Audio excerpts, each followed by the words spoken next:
할렐루야. 우리 옆에 분 오고 인사하겠습니다. 반갑습니다. 은혜 받으세요. 인사하십시오. 오늘은 이번 주와 다음 주에 걸쳐서 정직에 대한 말씀을 증거하도록 하겠습니다. 정직함에 대한 말씀인데, 이 사회에도 이 정직함이 가장 중요한 가치 중에 하나가 우리에게 빼놓을 수 없는 게 정직이라는 것인데, 이 정직한 사람은 아무래도 관계성이 좋아지게 되고요, 또 신뢰를 구축하기 때문에 사람들이 그분과 함께 하게 돼요. 그런데 자꾸 거짓말을 하게 되면 관계성이 무너지게 되고 사회의 축도 신뢰를 못하니까 다 무너지게 되어 있는 것이죠. 그만큼 정직이라는 것은 우리 인생이 살아가는데 가장 으뜸인 성품이 정직함입니다. 정직함. 그래서 이 정직함이 빠져버리면 사람은 이 세상을 살아갈 수가 없는 거예요. 그래서 오늘 저는 정직에 대한 말씀을 증거하는데, 세계가 놀라는 게 있어요. 그게 뭐냐면, 대한민국 사람들은 이제 택배원들이 그 집 앞에다가 물건을 던져놓고 가요. 대문 앞에다가 던져놓고 가요. 그래도 남이 안 집어가요. 대한민국 사람들은 정말 그런 거는 참 믿을만해. 외국인들이 와서 뭘 보고 놀라는지 아십니까? 커피숍이나 이런 데 가서 이렇게 차를 마시다가 노트북이고 핸드폰도 다 놓고 어디를 가느냐? 화장실을 가요. 갔다 와도 없어지지 않아요. 아이, 목사님, 우리나라나 뭐 다 어느 나라 가도 그렇죠. 안 그렇다니까요. 무슨 일이 생기면 우리나라는 이렇게 그래도 정직한 나라예요. 신뢰가 가는 나라인 걸 알아야 됩니다. 경남 그 일양에서 짐을 싣고 가다가, 소주병을 싣고 가다가 트럭이 어떻게 잘못돼 가지고 그게 쏟아졌어요. 다 깨져 가지고 길바닥에 이렇게 널브러져 있거든요. 그랬는데 지나가던 학생들, 행인들, 동네 사람들이 다 나와서 그걸 싹 치워주고 실어주고 하는데 5분 만에 끝나더라는 거예요. 다른 나라 가면요, 소주병 들고 튄다니까. 진짜 그래요. 미국 같은데 여러분, 그 전에 그 슈퍼마켓 사고 났을 때 보세요. 막 와서 막 훔쳐가잖아요. 근데 그렇게 훔쳐갔는데 놀라운 건, 거기 가서 물건을 어떤 사람이 다 이렇게 챙기더니 그걸 갖고 가는데 카운터에다가 돈을 놓고 가더라는 거야. 물건 값을요. 도대체 이 사람이 누군가. 그리고 수소문에서 찾아보니까, 야, LA에서 일어난 일이야. 한국인이야, 한국인. 그거 보면 하나님이 이 한국 사람들을 복을 안 줄 수가 없는 겁니다. 그러니까 우리가 사람들이 살아가면서 눈에 보이는 것도 중요하지, 성과도 중요하겠지만 그보다도 더 중요한 것이 뭐냐? 사람의 됨됨, 인격이 더 중요한 거예요. 그래서 나는 우리 교회 모든 성도들이 마음이 아름답고 정직한 성도들이 되시기를 축복합니다. 노자가 그 도덕경에서 이런 말을 했다고요. 노자가 한 말에 가면, 흙을 빚어 그릇을 만들지만 그릇은 쓸모있게 만드는 것은 그릇의 형태가 아니다. 그릇 속에 빈 곳이다.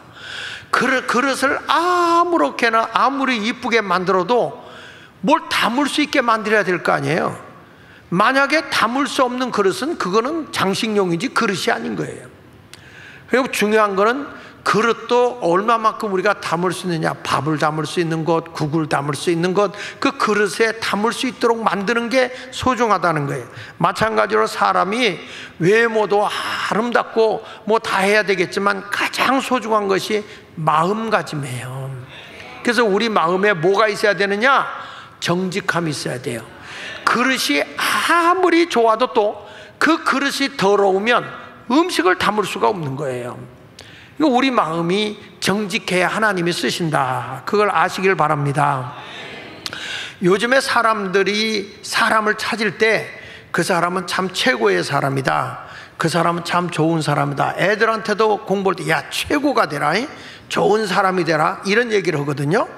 그런데 개인적으로는 최고의 사람이 되고 좋은 사람도 돼야 되겠지만, 우리가 세상을 살아갈 때 중요한 것은 그보다도 더 중요한 것은 필요한 사람이 돼야 되는 거예요.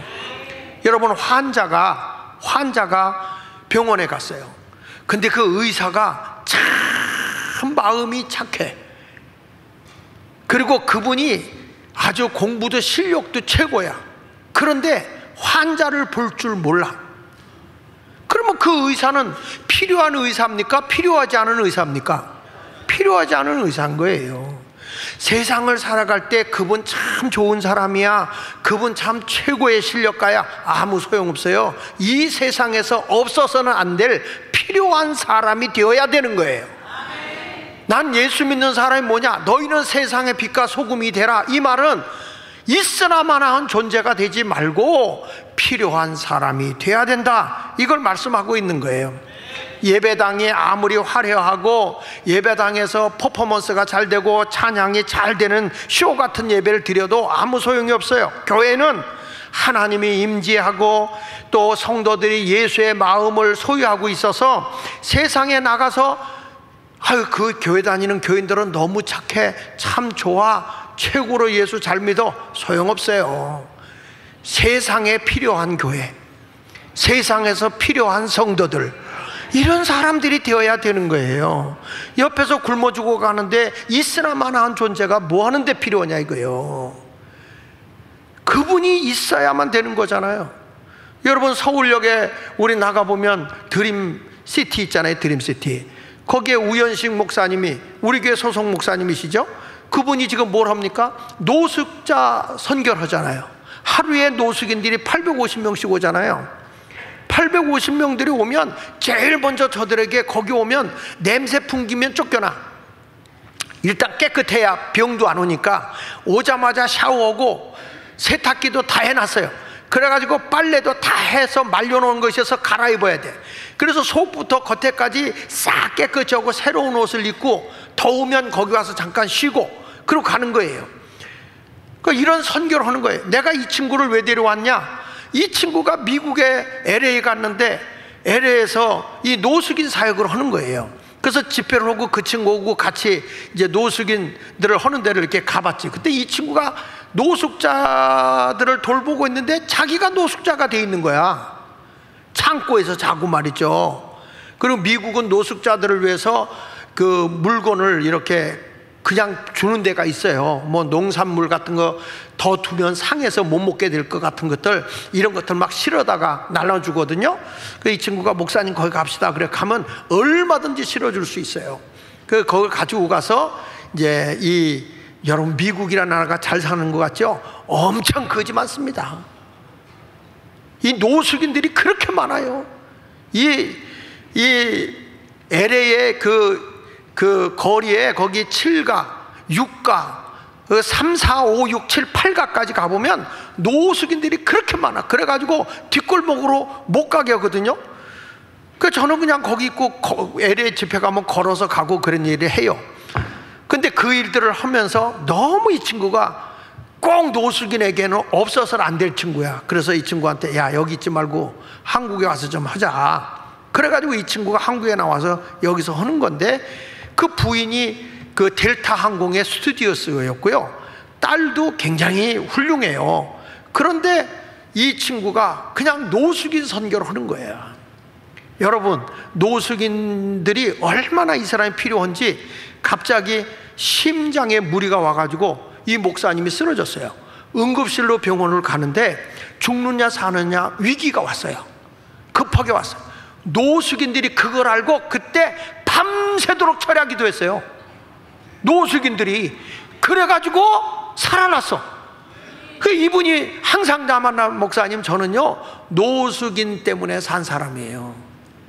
그 서울역 여러분 가면 꼭 나와서 오른쪽으로 조금 내려가면 지하철 바로 앞에 드림시티라고 있어. 드림시티. 거기 좀 들려서 그냥 하지 말고 또 노숙자 같이 앉아있지 말고, 예, 이렇게 선을 베풀어 주면서 이런 일들을 하라 이 말이에요. 그러니까 그랬으니까 교회라고 하는 것도 건물만 번들어오고 사람들만 예배 드리고 그렇고 모였다가 흩어지는 그건 교회가 아닌 거예요. 교회는 세상이 필요로 하는 교회, 나라가 필요로 하는 교회, 이런 교회가 되어야 되는 거고, 우리도 성도님들이 교회 다녀도 우리가 꼭 필요한 사람들이 돼야 되는 거예요. 나이가 문제가 아니라고, 꼭 필요한 사람이 되기 위해서는 어떤 사람이 돼야 되느냐? 정직한 사람이 돼야 될 줄로 믿습니다. 성경의 잠언 16장 11절에 보면 이런 말씀을 해요. 공평한 저울과 접시 저울은 여호와의 것이다. 이게 무슨 얘기냐? 너희들 저울을 다룰 때도 사기치지 말라 이거야. 정직하라는 거예요. 주머니 속의 저울추도 다 그가 하나님이 지으신 거다. 이 세상의 사람들이 저울추를 거짓말로 해서 그 고기를 적게 주면 되느냐? 정직하라는 거예요. 정직하라는 거예요. 저울조차도 하나님이 만든 거다. 정직하게 살라는 거예요. 아멘 하다가 누가 돌아가셨나 봐. 잠언 16장 13절에도 보면요, 의로운 입술은 왕들이 기뻐하는 것이고 정직하게 말하는 자는 그들의 사랑을 입는다. 백성들의 누굴 사랑하느냐? 정직하게 사는 사람들을 사랑한다. 이렇게 말씀하고 있는 거예요. 그래서 정직은 신뢰이고, 정직은 신뢰를 주는 거예요. 사람을 믿고 의지하게 한다는 거야. 신뢰이고, 신뢰가 무너지면 사회의 모든 축도 무너지는 거예요. 그래서 이런 말이 있어요. 무신불입. 무신불입 뭐냐? 믿어지지 않으면 모든 것이 다 무너진다는 거예요. 세워질 수가 없다는 거예요. 그럼 무엇으로 사람이 신뢰감을 줄 수 있느냐? 딱 하나예요. 정직함이에요. 정직함. 사람이 정직하게 살아가야 할 줄로 믿습니다. 한국 사람들은 참 정직한 민족인 거예요. 이번에 어떤 일이 일어나냐면 해외의 기자들이 한국 사람들을 테스트했어요. 그래가지고 선물 꾸러미를 100개를 만들었어요. 선물을. 그리고 꽃도 해가지고 이렇게 딱 포장을 해가지고 한국의 그 지하철에다가 100개를 분산해서 여러 기차에다 분산해가지고 이것을 놔뒀어요. 그랬는데 거기다 못 가져냐면 GPS를 다 달아놔가지고 이 물건이 움직이는 방향이 어디로 가는지 다 알 수 있도록 그렇게 만들어 놓은 거예요. 그래서 100개를 거기다 놨는데 세상에 얼마 안 돼서 몇 개가 움직이느냐? 84개가 움직이는, 84개가 다 움직여야 돼. 그리고 몇 개만 남았느냐? 91개가 없어졌구나. 91개가 없어졌는데 거기에 이제 94개가 다 움직였어요. 6개만 남은 거예요. 그대 그 자리에 지하철에 그냥 6개는 있는 거예요. 그래가지고 이제 외국인들이 아이고 한국이란 나라도 이거 참 별볼 일 없구나. 그래가지고 GPS를 추적을 한 거예요. 이게 어디로 갔는가 하고 갔더니 우리나라에 그 물건 잃어버리면 보관하는 데 있죠. 물품 보관소 찾아라. 글로 84개가 들어가 있는 거예요. 글로.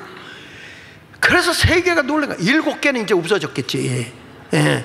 그래가지고 이게 한국 사람들은 그래도 이게 정말 놀랍다. 대단하다. 그러니까 우리 대한민국 이렇게 경제 성장하게 된 거는 이렇게 우리 민족 속에는 그래도 정직함이 있는 거예요.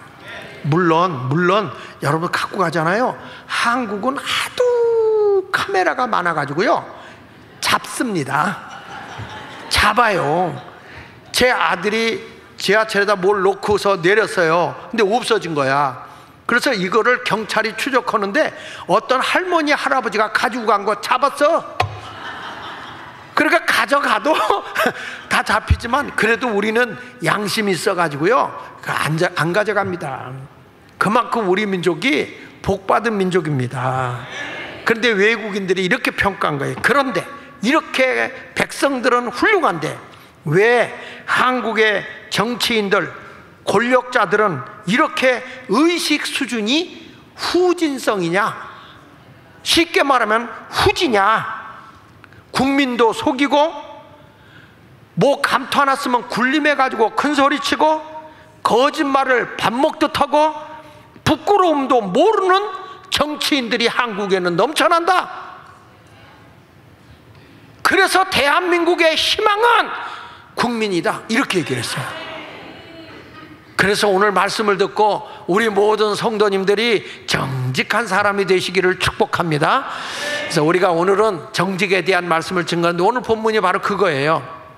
아나니아 삽비라라는 부부가 하나님의 사람 베드로에게 거짓말을 했다가 둘이 죽은 사건이 오늘 본문의 내용이에요. 그러니까 이들이 뭐냐 하면 그 바나바라고 불려지는 요셉이 있어요. 요셉이라는 사람이 자기 재산을 정리를 해가지고 어렵고 가난한 사람들에게 나누었거든요. 그걸 이제 사도들 앞에 갖다 놔가지고 지금으로 말하면 목사님들 앞에 놓고 어려운 사람들을 위해서 나눠 쓰게끔 해준 거예요. 그걸 나눠줬는데 보니까 사람들이 막 이 바나바를 너무너무 칭송하는 거야. 그래가지고 다 사람들이 너무 이뻐해줘. 그래가지고 이제 이 요셉이라고 하는 사람, 요셉이라는 사람이 이제 이름을 그렇게 붙여준 거예요. 이 사람에게 다 이렇게 하는 걸 보고 칭찬을 받으니까 그 옆에 욕심이 많고 셈이 많은 아나니아 삽비라라는 부부가 우리도 좀 인기 좀 얻읍시다, 우리도 좀 사랑 좀 받읍시다. 그래가지고 자기 집을, 자기 재산을 정리해서 가난한 사람에게 드리라고 베드로에게 갖다 준 거예요. 그러니까 베드로가 그냥 받으면 되는데 그래도 많이 줬어. 재산의 절반이면요. 근데 베드로가 묻는 거예요. 이게 다냐? 그러면 아니에요. 다는 아니고 절반만 제가 어려운 사람 위해서 쓰고 절반은 우리가 살아야 될 것 같아서 절반은 남겨놨습니다. 그러면 될 거 아니야. 근데 이걸 거짓말을 한단 말이에요. 자, 여기 사도행전 5장 보십시다. 3절부터 하나님 앞에 우리가 정직한 삶을 살아야 하는 이유에 대해서 얘기하는 거예요. 베드로가 이르되 아나니아야, 어찌하여 사탄이 내 마음에 가득하여 내가 성령을 속이고 땅값 얼마를 감췄느냐? 땅이 그대로 있을 때에는 내 땅이 아니며 판 후에도 내 마음대로 할 수가 없더냐? 아니, 가지고 있을 때 내 거고 네가 돈이 있을 때도 네 거 아니냐? 그런데 어찌하여 이 일을 내 마음에 두었느냐? 사람에게 거짓말한 것이 아니요, 누구에게 한 거다? 하나님께 한 거다. 하나님께. 거짓말을 왜 하나님께 하냐? 아니, 네가 가지고서 아니에요, 저는 재산의 절반을 어려운 사람 위해서 드렸습니다. 그래도 박수 받을 일 아닙니까? 이렇게 엄청난 일을 했는데 거짓말을 했다 이거야. 그것도 사람에게 한 것이 아니고 하나님께 거짓말을 했다. 그래서 이 두 사람이 그 사람에게 인정받고 사람에게 인기 얻고 사람에게 명예를 얻기 위해서 하다가 결국에는 멸망하게 된 거죠. 죽게 된 거예요. 사실 우리들이 여기서 일깨워주는 것이 하나님 앞에서 여러분들 물질 하나도 정직하게 살라는 거예요. 정직하게. 그러니까 이걸 가지고 속이고 살지 마. 이 여자들 자꾸 꼬부치고 정직하게 이렇게 살아야지. 자꾸 거짓되게 사는 건 하나님이 기뻐하지 않아요. 하나님은 외모 용모 안 봐요. 중심을 보는 거예요. 사무엘상 16장 7절에 보면 여호와께서 사무엘에 계실 때 그 용모와 키를 보지 마, 외모에 멋있고 아름다운 거 보지 마라. 하나님은 그거 안 본다. 내가 이미 그를 버렸노라. 내가 보는 것은 사람과 같지 아니하니 사람은 외모를 보거니와 나 여호와는 누굴 본다 그랬어요? 하나님은 중심을 보는 거예요. 마음이 아름다워야 하나님이 그 사람을 이쁘게 보는 겁니다. 우리가 교회 와서 주여 주여 하고 기도하고 열심히 기도해도 중심에서 하나님을 진심으로 사랑하는 마음이 있을 때, 이웃을 진심으로 사랑하는 마음이 있을 때 하나님은 그것을 받으시는 줄 믿습니다. 물론 사람이 살다 보면 자기도 모르게 순간적으로 거짓말할 수 있어요. 그럴 때 우리가 빨리 깨닫고 회개하고 돌아와야 되거든요. 근데 그걸 핑계를 대다가 사울왕도 잘못했을 때 정직하지 못했어요. 자꾸 자기 합리화, 자기 핑계를 대다가 멸망했거든요. 근데 다윗은요, 우리아의 아내 밧세바가 너무 이뻐서 그 여자를 취하려고 그 남편을 최전방에 보냈어요. 그 전쟁터에 내보내서 죽게 했잖아요.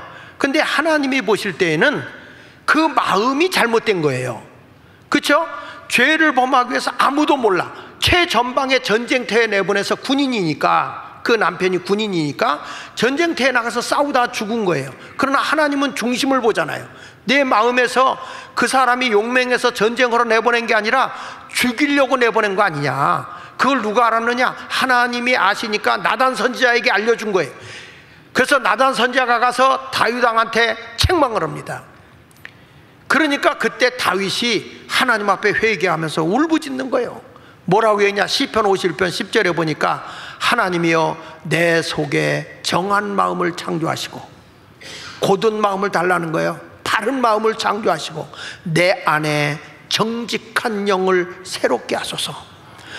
내가 그동안에 거짓되고 가짓되게 살았으니 하나님 내 안에 정직한 영을 주어서 내가 바로 살겠어. 얼마나 통곡하고 울었는지. 그가요, 이 죄 지은 것 때문에 평생 동안 울어서 눈이 짓물렀다 그랬어요. 사람이 잘못할 수 있어. 그러나 그것을 잘못을 회개하고 돌아서야 된다 이거예요. 정직한 영을 달라고 기도하시기를 바랍니다. 다니엘도 자기가 그 하나님 앞에 기도하면, 우상 앞에 절하지 않고 하나님 앞에 기도하면 죽는 법령이 내려진 걸 알아. 그렇지만 이 사람은 바벨론에서도 내가 사람 앞에는 위선적으로 가식적으로 그렇게 할 수 없다, 하나님 앞에 중심을 드려야 된다. 그래가지고 정직한 신앙을 갖는 거예요. 바른 신앙을 갖는 거예요.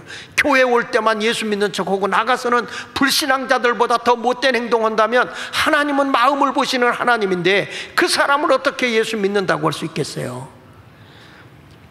요셉도 보세요. 우리의 아내 밧세바가 요셉을 유혹하잖아. 근데 그는 이렇게 얘기해요. 난 하나님께 죄를 범할 수 없어요. 그래서 이 누명을 뒤집어 씌워서 감옥에 집어넣지만 그는 내 중심을 보시는 하나님 앞에 당당하게 자신의 마음을 드리니까 실망하지 않아요. 낙심하지 않아요. 여러분 살아가다 힘들고 어려운 일이 있을 수 있어요. 정직하는 것 때문에 핍박을 받을 수도 있고, 정직한 것 때문에 왕따 당할 수도 있고, 정직한 것 때문에 사람이 바보 취급 받을 수도 있어요. 그러나 누구는 보시느냐? 전능하신 하나님은 보신다 이거예요. 근데 나중에 여러분 요셉이 어떻게 되죠? 애굽의 총리의 자리까지 하나님이 높이는 걸 볼 수 있어요. 그런데 거짓되잖아요. 거짓된 나라는 부끄러움을 당하는 거예요.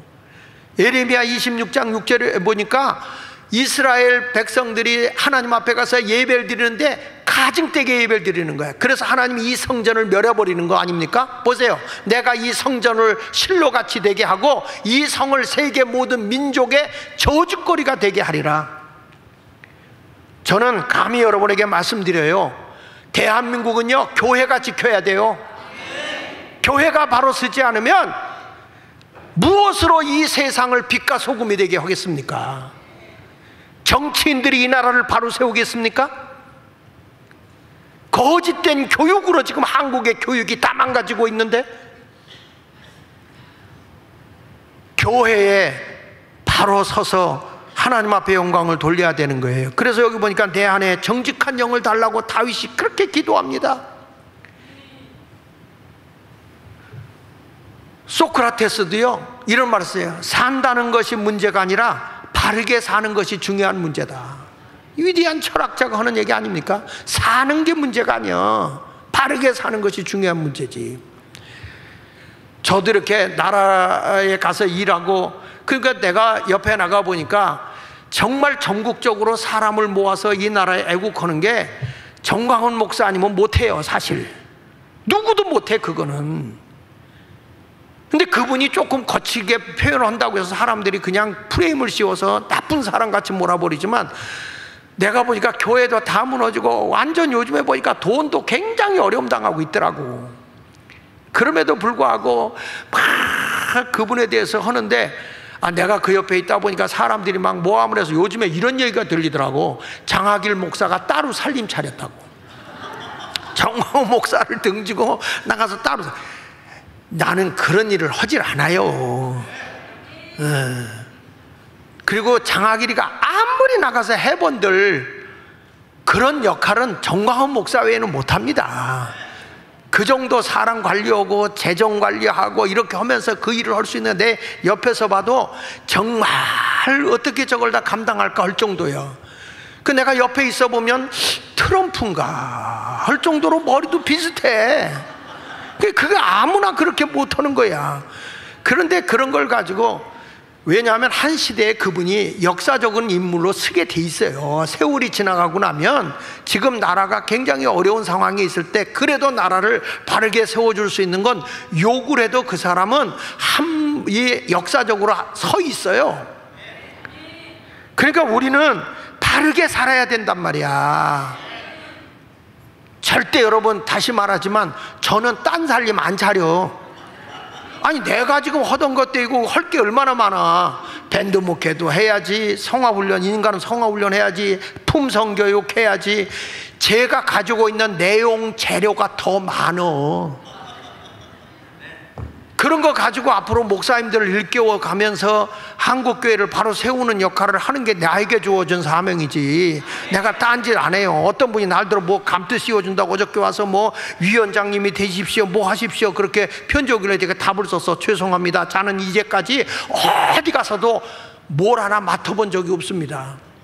자유마을 총재도 정강훈 목사 그냥 총재 해라 그리고 껍데기만 총재지 아무 실권도 없어요.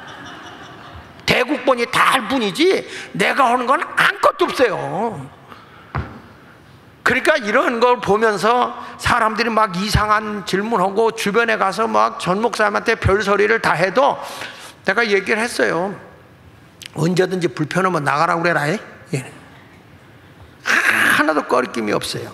여러분, 사람이 이런 거예요. 거짓말 말하는 것이 편한지라도 진실만 말해야 되는 거야. 거짓말이 편해도 진실해야 된 거고, 부정적인 결과가 온다 해도 내 이 말하는 것이 나쁜 말로 온다고 할지라도 우리는 그래도 진실을 말해야 되는 거예요. 다른 사람이 진실하지 못하고 막 뭐라고 나를 모함담을 해도 그래도 우리는 진실을 말해야 되는 거예요. 거짓말로 내가 이득이 생긴다 해도 손해볼 각오하고 진실하게 살면 되는 거예요. 그러니까 미국의 자본주의를 세운 벤자민 프랭클린이 한 얘기가 있어요. 정직은 최선의 정책이다. 정직만이 나라의 정책 중에 최고의 정책이 정직한 것이라고 말한 거예요. 그러니까 우리 모두 정직한 삶을 살아가야 할 줄로 분명히 믿습니다. 그래서 우리는 하나님 앞에 정직하시기 바랍니다. 사람이 뭐라도 괜찮아. 하나님이 보실 때 정직해야 돼. 하나님은 뭘 보느냐? 우리의 속을 들여다봐요. 중심을 보시는 하나님이기 때문에 그 앞에 진실하게 살아야 할 줄로 믿습니다. 할렐루야. 그 다음에 뭐냐? 두 번째 가서 정직의 가치가 성공이요. 따라합시다. 정직의 가치는 정직한 삶이다. 여기 이사야 26장 7절에 보니까 의인의 길은 정직함이여 정직하신 주께서 의인의 첩경을 평탄하게 한다 그랬어. 정직하게 살면 우리의 갈 길을 평탄하게 해 주신다고 약속하신 하나님이십니다. 여러분의 길이 평탄하기를 원합니다. 그러기 위해서 정직하게 사십시오. 정직하게 사는 것만이 그 자체가 성공인 거예요. 그래서 제가 정직이 도대체 뭐야? 그리고 사전에서 찾아봤더니 이런 의미더라고. 거짓이나 꾸밈이 없는 고든 마음. 한번 따라해 봅시다. 거짓이나 꾸밈이 없는 고든 마음. 그러니까 여러분들 얼굴 화장하고 이쁘게 보인 거 그거 거짓말이에요. 그러니까 사람이 거짓되게 자기를 꾸미는 그런 거 마음이 그게 거짓된 거지만 우리가 이제 꾸밈이 없이 솔직 담백하게 내 자신을 내놓잖아요. 그러면 이 정직함을 가장 기뻐하시는 분이 하나님이세요. 하나님. 아이고 우리가 정직하게 살면 손해봐. 안 그렇다니까요. 성경의 시편 84편 11절에 보면요, 여호와 하나님은 해요 방패시라. 여호와께서 은혜와 영화를 주시며, 같이 읽어볼게요. 정직하게 행하는 자에게 좋은 것을 뭐 한다고요? 아끼지 않는다는 거야. 정직하게 살면 하나님이 모든 좋은 것을 아낌없이 준다는 거예요. 아낌없이. 시편 97편 11절에도 그렇게 말해요. 의인을 위하여 빛을 뿌리고 마음이 정직한 자를 위하여 뭘 뿌리신다 그랬어요? 기쁨. 그러니까 내가 정직하게 살면 하나님이 기쁨도 주시고, 정직하게 살면 좋은 것도 아끼지 않게 하나님이 주신다는 거예요.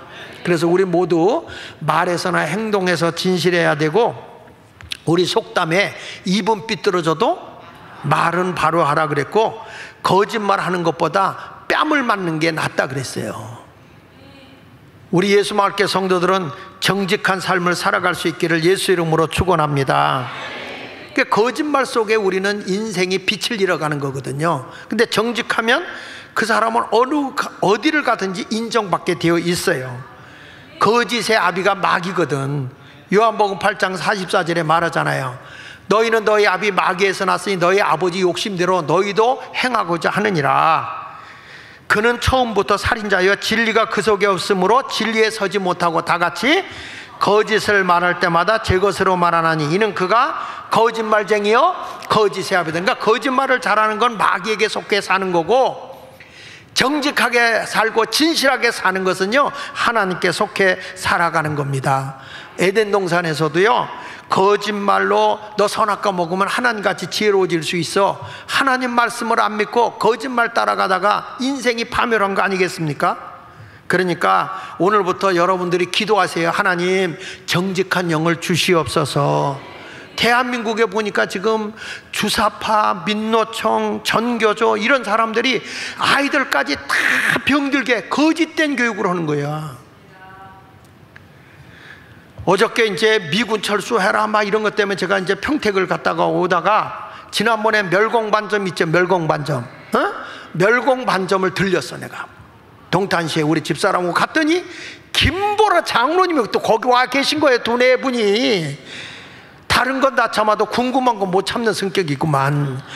그래가지고 제가 여길 갔어요. 그 저분이 혼자서 조선족인데 한국에 와 보니까 한국의 자유가 다 무너지고 공산화가 되어 있더라는 거야. 대한민국이 하부에 보니까 완전 공산화가 다 되어 있더라. 그래서 자기가 북경반점이라고 했다가 이걸 고친 거예요. 멸공반점이라고. 그래가지고 저기 보면 나는 뭘 시켰냐면 짜장면을 시켰어. 나는 어저께. 왜냐? 멸공이야.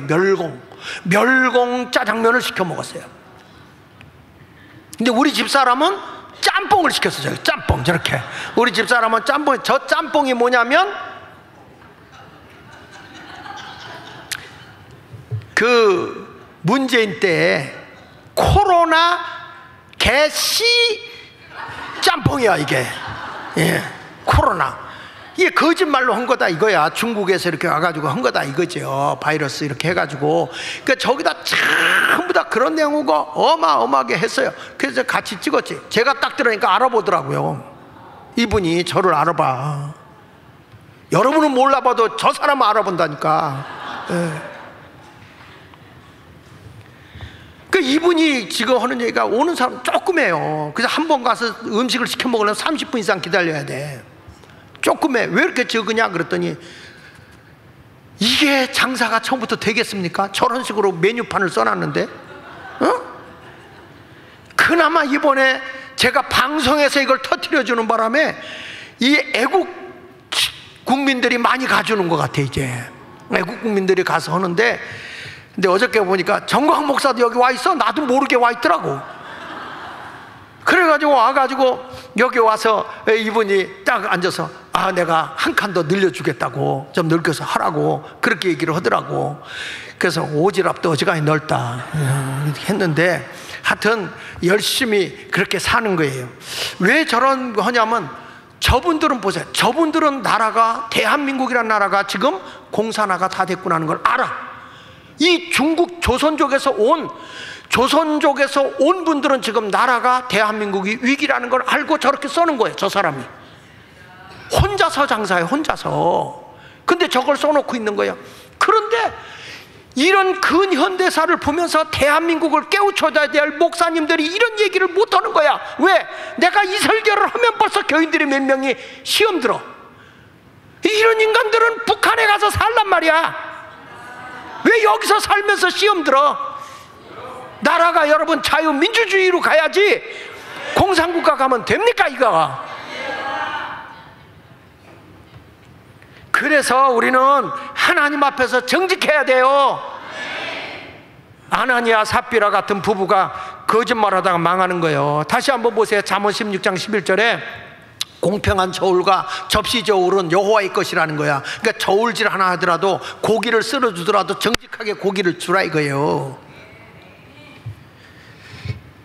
그러니까 여러분 오늘 정직하게 살면 자신감 갖고 살 수 있죠? 아무리 어려워도 자신 있게 살아야 돼. 영국 격언에 이런 얘기가 있어요. 하루만 행복하려면 이발소 가고 하루 행복하려면 이발소가고 일주일 행복하려면 결혼을 해요. 그러니까 결혼이 일주일간의 행복이. 그리고 이거 영국 격언이요. 그리고 한 달을 행복하려면 말을 사라. 지금으로 말하면 자동차 사라. 자동차 사라. 그리고 1년을 행복하려면 집을 사라.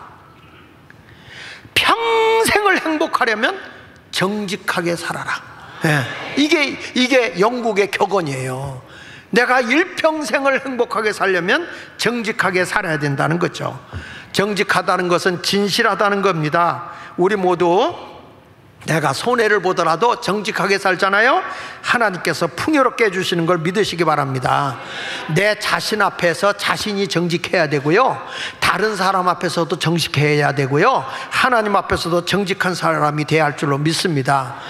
한 설렁탕 집인데 내가 그 이름을 잃어버렸어. 전주에 내가 부흥회를 갔을 때인데, 이 설렁탕 집에서 아주 유명한 설렁탕 집이야. 이렇게 그 철모로 이렇게 해놓고, 철모 해장국집인가 뭐 그런 철모로 모양이 그렇게 돼 있어요. 근데 이제 거기 부흥회 가서 이제 소개를 받은 것인데, 어느 날 이 설렁탕 집이었는데 뼈가, 좋은 뼈를 갖다가 이 뼈국물을 우려서 설렁탕 집으로 하는데, 이분이 어느 날 보니까 뼈국물이 누렇게 나오는 거야. 그래서 이제 전화를 했어요. 뼈를 도대체 어떤 걸 보냈길래 이렇게 뼈가 깨끗하게 안 나고 누렇게 나오냐. 그랬더니 그 뼈를 파는 주인이, 아우 내가 딴 데 것을 글로 보냈나 보다고, 미안하다고. 그러니까 이번에는 어쩔 수 없다고. 그러니까 그걸 뽀얗게 하려면 커피 프리마를 타라고. 커피 프리마를 타면 뽀얗게 나온다고. 이번에는 그렇게 할 수밖에 없다 그런 거야. 그랬더니 이 주인이 예수 믿는 분이거든요. 이분이 그 뼈국물이고 뼈를 다 버렸어요. 버리고 바깥에다 뭐라고 써놨냐면, 오늘은 설렁탕 재료가 좋지 않아서 장사를 못하니 양해해 주기 바란다. 그리고 그걸 써붙여놓은 거야. 아이고, 이게 소문이 나가지고 잘 됐을까 안 됐을까요? 남의 얘기니까 잘 됐다고 얘기하는 거야. 조금이라도 이익을 보려고 것 같은데 이분이 아니야. 정직하게 한 거예요. 그래가지고 사람들이 줄 서서 먹는 거예요. 그 사람들은 정직해야 된다니까요. 영락교회 안수 집사님 한 분은 친구를 보증 섰다가 친구가 도망가는 바람에 온빵 뒤집어 쓴 거야. 그러니까 와가지고 그 빚을 준 사람이 와가지고 영락교회 집사한테 빚 갚으라고 하니까, 걱정하지 말라고, 내 친구가 도망갔다면 내가 갚아야지 어떡하냐고, 난 예수 믿는 사람이라고, 거짓말 안 한다고. 가지고 이분이 자기 집을 팔아서 빚을 갚아줬네. 그러니까 이분이 길거리에 내앉게 된 거야. 그러니까 이런 사람이 어디 있느냐고. 가지고 그 빚을 받은 주인이, 그래 당신 전세라도 살아야 되지 않겠냐, 그러니까 이걸 가지고 좀 살아라 그래가지고 자기 중고에서 일부를 그분에게 준 거야. 이분이 그걸 가지고 어디 갔냐, 그때 이제 강남이 개발되기 전에 리버사이드 옆에 그 밭을 산 거야. 거기 밭을 사가지고 천막을 쳐가지고 섰는데, 자기가 빚 갚은 것보다 100배는 더 벌었대. 여러분, 그때는 아쉬워서 못할 것 같은데 내가 정직하게 사니까 하나님이 복을 더 주시더라 이거예요.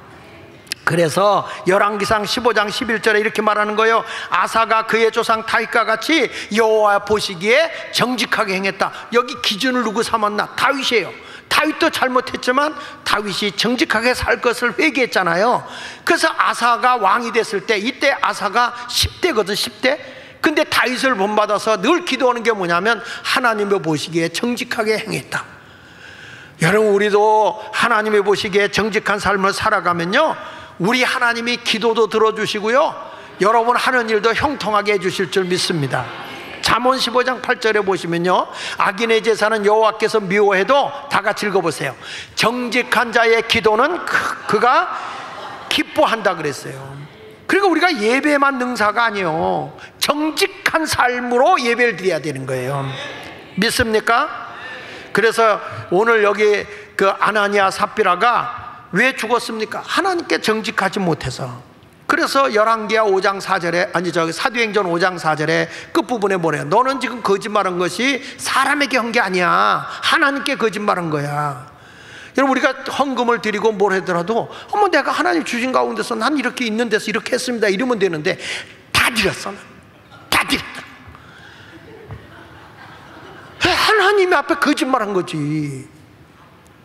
정직하게 살아간 그런 성도가 되어야 할 줄 믿습니다. 천국은요, 거짓이 없습니다. 천국은 진실과 진리와 정직만 있는 거예요. 그래서 우리나라가 정직하면 복 받습니다.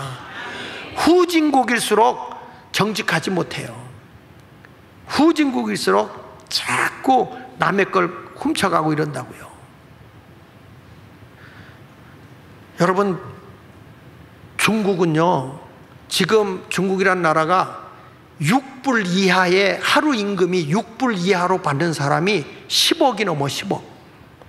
그러니까 저들이 그래도 돈 2,000불 이상 이렇게 받는 사람들이 5%밖에 안 된다는 거예요. 2,000불 이상이 5%. 그러니까 10억이라는 인구가 중국이라는 나라가 그렇게 못 사는 거예요. 그러면 6불씩 받는다고 그래도 그게 한 달이면 뭐 한 25만 원밖에 안 되는 거예요. 그런데 여러분, 지금 대한민국이 3만 불이 넘어. 3만 불이 연간. 전혀 놀랬지도 않아. 대한민국이 얼마나 잘 사는 나라가 됐는지 아십니까? 나는 그 근본이 어디 있느냐? 난 정직함에 있다고 봐요. 정치인들만 빼고. 우리 예수 믿는 사람들이 정직하게 살면 하나님이 기뻐하는 거예요. 믿습니까? 그래서 잠언 21장 2절에도 보니까 이렇게 나옵니다. 사람의 행위가 자기 보기에는 모두 정직하여도 여호와는 마음을 감찰한다. 하나님은 우리 마음을 다 보고 계세요. 전도서 7장 29절에 보세요. 내가 깨달은 것은 오직 이것이라. 곧 하나님은 사람을 정직하게 지으셨으나 사람이 많은 꾀들을 낸다. 사람이 잔머리를 굴려서 거짓되게 산다는 거예요. 이런 모습으로 사니까 사람들이 복을 못 받는다, 이렇게 말씀해 주고 있는 거거든. 근데 우리나라가 여러분 이렇게 잘 살게 된 거는 하나님의 은혜예요. 하나님의 은혜. 근데 모든 신앙의 근본이 어디서 왔느냐? 저는 이렇게 생각해요. 이 하나님의 복음화로 인해서 이 나라가 이렇게 세워졌다, 저는 생각을 합니다. 믿습니까? 그런데 요즘에 와서 보니까 참 뭐냐면 미군 철수하라고, 어저께도 보니까 몇백 명이 거기 와서 미군 철수하라, 미군 철수하라 하는 거예요. 여러분, 미군이 우리나라에 있어서 우리가 뭐 해를 입는 게 있어요? 근데 참 희한하게 왜 미군 철수하라고 그럴까요? 이게 대한민국을 공산화시키는 길잡이인 거예요. 왜 그러냐?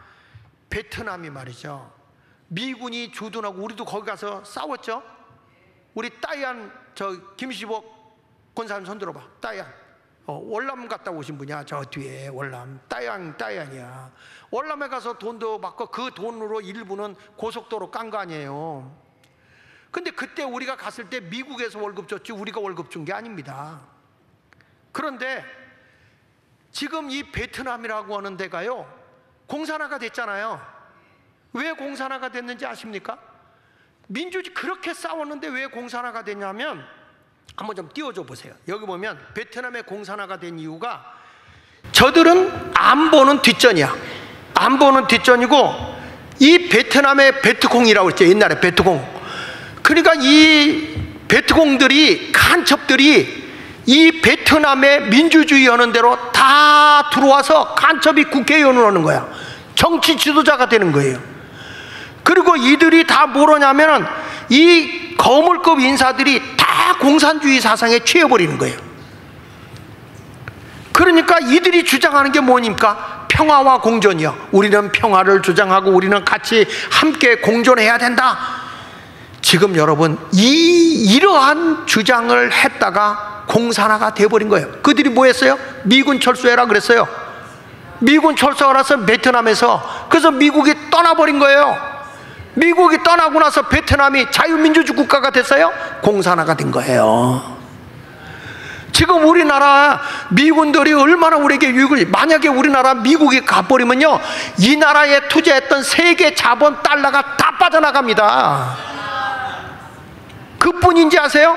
지금 벌써 이재명이 설치고 저 우리나라에 이 간첩 인정받아 재판받았던 당이 통진당이라고 있어. 통진당. 민중주권 시대라고 얘기했던 인간들이 있어. 그때 박근혜 대통령 때 이 국회가 해산됐어요, 이 당이. 그런데 뭘로 이번에 나왔냐? 진보당으로 나왔어. 진보당으로 나와서 이들의 정책이 뭔지 아십니까? 민중주권이다. 우리는 민중주권을 주장한다. 여기서 민중이라고 하는 것은 우리는 국민주권입니다. 대한민국은 국민주권입니다. 국민주권이라는 것은 대한민국의 정책에 찬성하든 반대하든 좋아하든 미지근하든 다 우리 국민이야. 다 국민이야.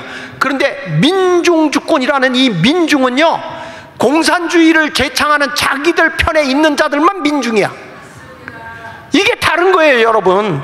민중주권이니까 똑같다 그러지 않잖아. 똑같다고 생각하면 큰 오산이야. 제가 1958년도부터 1940년대 그때에 한경직 목사님이 우리나라에 남로당이 들끓을 때, 그때 이 목사님이 설교를 어떻게 했는가, 설교집을 제가 다 보면서 지금 이렇게 제가 타입을 치고 있어요. 왜냐하면 영락교에서도 보니까 한경직 목사의 그 기념사업회가 있는데, 기념사업회에 들어가 보니까 이분이 그 남로당이 대한민국을 지배하고 막 공산화가 들끓고 있을 때 그때의 내용은 하나도 없어. 그런 걸 안 실어놨더라고요. 그래서 내가 한경직 목사님을 연구해 보니까 이분은요, 설교가 아니야. 대한민국의 근현대사를 다 설교 시간에 녹여냈어. 내가 그걸 보면서 내가 회개하고 있다니까요. 우리 교회에 자라나는 아이들에게 근현대사를 제대로 갖춰줬으면 여기서 위대한 애국자들이 나올 건데, 위대한 정치가들도 나올 수 있는 건데, 위대한 교수들도 나올 수 있는 것인데, 날마다 예수나 믿으라 그것만 했지. 여러분, 나라 없는 기독교가 어떻게 존재하냐고. 북한에 무슨 기독교가 존재하냐고. 그렇기 때문에 내가 요즘에 회개하면서 나라에 대한 얘기를 하는 거예요. 이런 얘기하면 벌써 어떤 사람은 고개 쳐박는 인간이 있어. 북한 가. 이씨.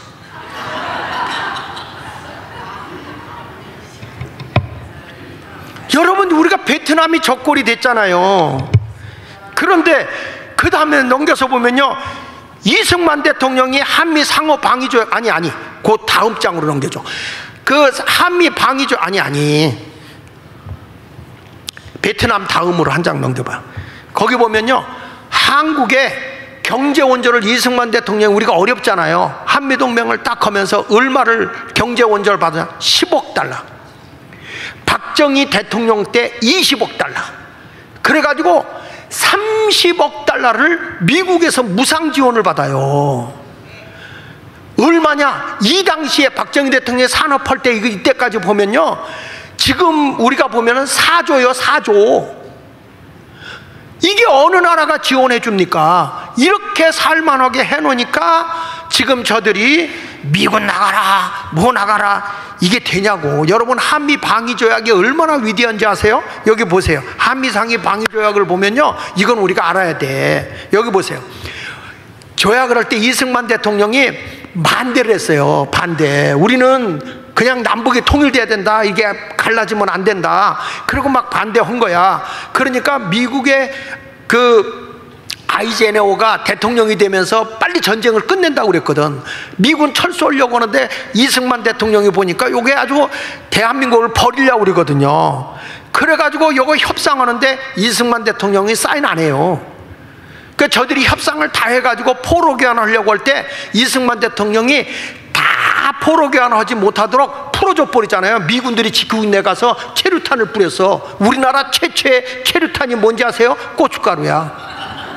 고춧가루 뿌려가지고 눈에 들어갈 때 그때 다 풀어준 거예요. 이승만이 때문에 골치 아픈 거야. 그래서 빨리 이게 협상을 하자. 그래가지고 협상을 했는데 얼마나 빨리 잘했냐면, 지금 이거를 미군은 뭐라고 했냐면, 미국 방부에서는 이건 굴종 외교겠다. 굴종. 우리가 이렇게까지 할 필요가 없었는데. 그래가지고 빨리 철수하려고 한 게 뭐냐면, 첫째, 무기한 우리 군사 방위 협약은 무기한이다. 무기한. 전쟁이 있으면 무기한 동안 있는다. 그러니까 미국 사람들이 영어를 잘하잖아. 그러니까 뭐랬냐? 오케이. 그런 거야. 그러니까 통과가 됐어요. 그 다음에 뭐라 하냐면 상호 지원하는 평등조약이다. 우리나라는 그때요 지원할 게 뭐 있어요? 이 당시에 6.25 끝나 아무것도 없는데 상호 지원, 너희가 어려우면 우리도 군사 지원 해주겠다. 군사 지원하는 거. 그래가지고 필요시 서로 군사 지원 가능하게 했어요. 할 거야 안 할 거야? 오케이. 그래서 된 거예요. 그리고 나중에 이것이 어떻게 됐어? 월남전하고 할 때 우리 간 거잖아요. 그래서 혈맹을 맺어진 거예요. 그리고 또 뭘 했냐면 맨 마지막에 보면 미 군사력이 대한민국에 필요할 때는 미국의 모든 군사력을 무제한 이용한다. 그러니까 미국의 군사력을 우리가 무제한 이용한다. 미 항모 전단, 그 다음에 전투기, 잠수함 다 동원한다. 그러니까 전쟁 빨리 끝내려고 오케이 한 거야. 그래가지고 여러분 미국의 항공모함 같은 거 한 번 오잖아요. 비행기부터 다 오는데 그거 한 번 오려면 수백억이 드는 거예요. 수백억. 근데 그걸 우리가 몇 번 부른지 아세요? 4번. 대한민국에서. 이런 좋은 한미 상호 방위 조약을 왜 미군 철수하라고 그럽니까? 일본은 미국을 한번 쳐들어간 것 때문에 어떻게 했냐, 10년 단위로 갱신해야 돼. 10년 단위. 그래서 일본이 뭐라고 하냐, 우리도 한국처럼 해달라 그랬더니 미국이 영어 잘하잖아요. 노 그런 거야. 그래서 안 된다. 우리는 오케이. 그래가지고 미국의 일방적 조약이야. 일본은 일방적으로 미국이 했고요. 정치도 관여하고. 그래서 일본은 지금도 무기를 못 갖고 가요. 미국에서 허락하지 않으면 총을 못 쏘는 거야. 저들은 못해요. 우리는 해요. 그 비즈니스 동맹과 미국에 허락해야만 했는데 우리는 마음대로 쓰다가 전쟁이 날 때는 와서 같이 하는 거예요. 이렇게 해가지고 지금 여러분 한미 동맹의 효과가 얼마나 나타났는지 한번 보실게요. 근데 왜 미군 철수하라고 그러는지 이게 뭐냐, 잘 들어야 돼. 공산화 시키려고 하는 거야 얘들이. 공산화 시키려고 지금 미군 철수 끝나지요? 그러면 바로 나오는 게 뭔지 아십니까? 포괄적 차별금지법에서 평등법이라서 교회 타도가 일어나는 거예요. 교회 타도. 그래가지고 동성애법 반대. 그래, 왜냐하면 동성애법 통과된 유럽의 교회들은 다 무너졌거든요. 다 무너졌어요. 그런데 지금 한국의 마지막 보류가 한국인데 이걸 지금 노리고 있단 말이야. 이걸 누가 아느냐? 우리 한국의 목사들이 아는 거야. 그러니까 이걸 갖고 여러분 목사가 나가서 싸우는 거예요.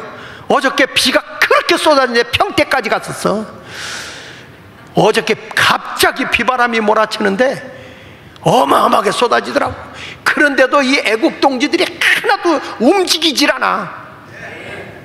오늘 제가 설교하는 게 마음에 걸린다. 내가 조용히 말하는데 딴 개로 가. 왜? 이런 설교 안 하는 교회들 수두룩해. 근데 이걸 들어야 우리가 고칠 거 아니야. 나라를 봐. 우리 후손들에게 잘못된 나라 물려줄 수 없잖아요. 아멘입니까? 그래서 여기 한미동맹 효과 보세요. 한반도 주변에 평화가 유지됐어요. 미군이 주둔하고 나서 우리나라 전쟁이 있었어 없었어요? 없었어요. 그전에는 중국이, 러시아, 소련이 얼마나 우리나라를 괴롭혔는데. 그래서 여자들 다 붙들려 간 거예요. 환양녀 몰라? 환양녀 여자들 다 붙들려 간 거예요. 왜 그런데 중국에 대한 항의 안 하고 일본 사람들만 보고 뭐라고 하자고. 그리고 우리나라 군사 강국이 됐습니다 여러분. 미군 때문에 대한민국 군사력 대단합니다 여러분. 우리나라 무기요 어마합니다. 이번에 더군다나 우리나라 뭘 했냐면 레이저 총을 개발했어요 우리나라가. 그래가지고 우리나라에서 최초로 그거 만들었는데 북한에서 오는 삐라 그거 저기 오는 풍선들 그거 쏘면 다 할 수 있는데 그냥 놔둬보는 거예요. 지금 우리나라 저들이 드론 같은 거 다 공격할 수 있게 완전 다 배치했어. 그거 한 번 쏘는데 2,000원밖에 안 들어. 2,000원밖에. 이런 걸 대한민국에서 만들고 세계 강국으로 만든 게 대한민국이에요. 군사 강국. 지금 우리 무기 달라고 난리잖아 대한민국. 아멘 아는 사람 다 북한 가. 예. 그 다음에 뭐냐, 한국의 민주화. 이렇게 자유스러운 나라가 어디 있습니까? 한국이 민주화됐잖아. 자유민주주의 국가 아닙니까? 근데 왜 문재인이가 자유를 빼버렸어요? 북한도 인민을 빼버렸거든. 민주화. 이 공산화로 가겠다는 거예요. 공산인민민주공화국. 안 속아요. 그 다음에 여기 보세요. 미 지원으로 외교가 확대돼서 우리는 그래서 세계적으로 우리나라가 뻗어나갈 수 있게 됐어요. 여러분, 지금도 미국한테 까불면 안 됩니다. 중국이 조금 까불다가 지금 완전 경제가 박살되고 있어요. 지금 중국은 지금 완전히 침체에 들어서, 그 프리드먼이 뭐라고 하는지 아십니까? 중국은 침체기에 들어간 게 아니라 파멸의 길에 들어섰다, 이렇게 얘기를 한다고요. 100년 후라는 책에서 Next 100 Years라는 책이 있어. 그 책에 프리드먼이 쓴 책에 보면 그 책에서 그렇게 나온다고. 러시아도 무너졌고 중국도 무너졌다. 그런데 그 책에서 이런 얘기를 해요. 앞으로 2030년도 내로 남북이 통일될 텐데, 이때 대한민국이 저 북한의 만주, 고조선 시대, 고구려 시대, 부여 시대처럼 대만, 만주를 다 장악했었잖아요. 얼마만큼 대한민국이 커질는지 모르겠다. 이런 얘기는 교회 나와서 듣는 거예요. 그리고 한국의 개방이 촉진됐잖아요. 세국정책 하던 나라가. 그리고 한국의 문명이 육지가 막혀버렸잖아요, 북한 때문에. 그래서 우리나라가 어디냐, 해양 문명으로 세계로 뻗어나간 거예요. 삼면이 바다니까. 그래가지고 해양 문화 발전하게 됐고, 그 바람에 미군이 두둔하는 바람에 한국 기독교의 영향이 대한민국을 지배한 거예요. 그래서 대한민국은 기독교의 정신으로 세워진 나라예요. 그 국방비가 별로 안 들었죠. 그래서 지금 트럼프가 한국이 우리보다 잘 사는데 말이야, 한국이 진짜 부자라는 나라인데 이제 국방비 부담 좀 더 해달라, 이런 얘기 하잖아요. 그만큼 한국의 경제 성장이 한강의 기적을 일으켜서 엄청난 거예요. 여러분, 이렇게 잘 살고 된 나라, 이거에 대해서 한미 방위조약을 딱 맺고 이승만이 한 얘기 좀 볼게요. 자, 같이 한번 읽어볼게요. 자, 시작. 이제 한미 상호 방위 조약이 체결되었으므로 우리의 후손들이 앞으로 수대에 걸쳐 이 조약으로 말미암아 갖가지 혜택을 누릴 것이다.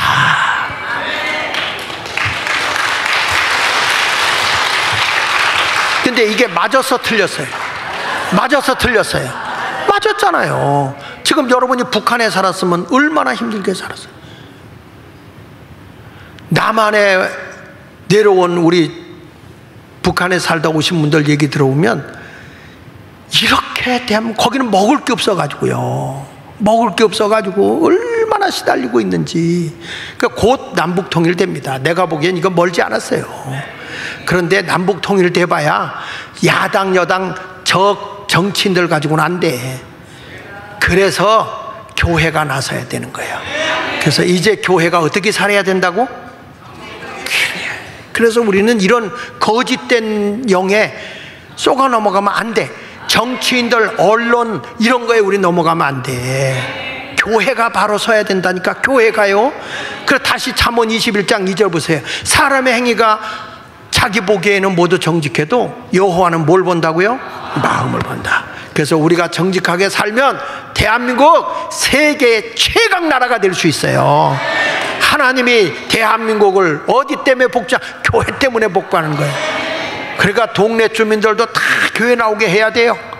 저는 앞으로 더 우리 나라의 근현대사를, 교회 와서 애들이 근현대사를 배워요. 왜냐하면 역사를 안 배워요, 학교에서. 근현대사를 배워서 얘들이 국가에 대한 의식과 나라에 대한 책임을 갖고 신앙생활을 하게 해서 여기서 위대한 정치인, 대통령도 나오고, 여기서 사업가도 나오고, 여기서 그냥 국회의원도 나오고 시의원도 나오고 다 나오도록 해야 되는 거예요. 아멘입니까? 장 목사는 정치 안 해. 다만 뭐냐? 깨우쳐 줄 뿐이야. 여기서 인재들이 나와야 돼. 그래서 내가 금요일 날 8월 둘째 주에 뭐라고 하냐면 중고 청년들 연합 철학이 들어온다. 다 모여서 이들에게 내가 분명한 비전을 제시하되 나라의 근현대사를 똑바로 심어줘야 되겠다. 그게 내 사명이야. 제가 먼저 여러분에게 회개합니다. 왜? 나라를 바르게 일깨워주지 못한 거, 이거에 대해서 제가 회개합니다. 이제부터라도 늦지 않았어요. 교회가 깨어나면 나라가 깨어나게 돼 있어요. 우리 모두 나라를 위해서 기도해 주시고요. 오늘 오후 3시에는요 이제 우리 교회의 위치가 얼마나 중요한지 우리 전병태 총장님이 이제 우리 교회를 객관적으로 본 얘기를 해요. 그리고 교회가 얼마나 필요하고 왜 이 교회로 와야 되는지 잘 썼더라고. 강의를 하시더라고. 오늘 그 강의에 많이들 오시고, 그 다음에 부정선거가 거의 드러났어요 이제. 그래가지고 이번에 장재원 박사님이 또 오세요. 오서 내가 잠깐 동안 특강을 시켜요. 그러니까 오늘 오후에는 동네 주민들도 내가 오라고 그랬거든. 다들 초청해서 오라고 그랬어. 오후 3시에는. 그러니까 우리 여러분들도 오셔서 좀 제대로 나라의 됨을 알자고, 보자고. 우리가 깨어나야 나라가 삽니다. 나라가 삽니다. 그러니까 오후 3시에 안 오는 사람이 일단 간첩으로 신고할지 몰라. 그러니까 다들 오후 3시에 점심 잡수고 3시에 참여해서 여기 본당에서 모입니다. 여러분들 함께 참여해서 오늘 좋은 시간 갖도록 합시다. 할렐루야.